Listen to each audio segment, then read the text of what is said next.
MIT technology review Pakistan के news studio में खुशामदीद। मैं हूं आपका मेज़बान GM Shah. News round up का आगाज़ करते हैं। बुलेटिन के आगाज़ में आपको बताते हैं कि गुज़श्ता दिनों इंफॉर्मेशन टेक्नोलॉजी यूनिवर्सिटी पंजाब ने 7वीं रोबोटिक एग्जीबिशन की तकरीब का इनेकाद किया, जहां ITU पंजाब के तलबा ने मुआशरती मसाइल को हल करने के लिए रोबोट्स पेश किए। इस तकरीब में अमरीकी कौंसल जनरल एलिज़ाबेथ के ट्रूडो और मायनाज कोल साबिक क्रिकेटर्स मुश्ताक अहमद समेत मुख्तलिफ कंपनियों के CEOs और दीगर अफराद ने शिरकत की।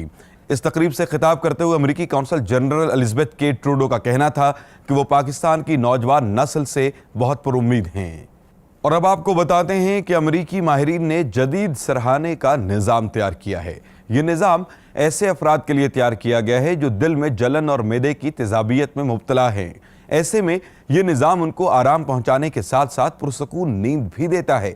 इसका वजन 250 पाउंड के लगभग है और ये मुख्तलिफ साइजेस में दस्तयाब है। इसकी कीमत 35,000 रुपए के लगभग बताई जा रही है और इसको मेडिक्लाइन रिफ्लेक्स रिलीफ सिस्टम के नाम से मंसूब किया गया है। और अब बुलेटिन के आखिर में आपको बताते हैं कि अमरीकी माहिरीन ने जदीद फार्म तैयार किया है। इस फार्म को तहखाने में तैयार किया गया है। ये 1500 मुरब्बा फुट के इहाते पर मुश्तमिल है और 500 से जायद पौधे उगाने की सलाहियत रखता है, जबकि इसका दर्जा हरारत कंट्रोल करने के लिए जदीद टेक्नोलॉजी का इस्तेमाल किया गया है। माहिरीन का कहना है कि वो इस फार्म को बहुत जल्द दूसरे शहरों में भी तैयार करेंगे। इसके साथ ही MIT टेक्नोलॉजी रिव्यू पाकिस्तान के न्यूज़ स्टूडियो से अपने मेज़बान GM शाह को इजाज़त दीजिए। अल्लाह निगहबान।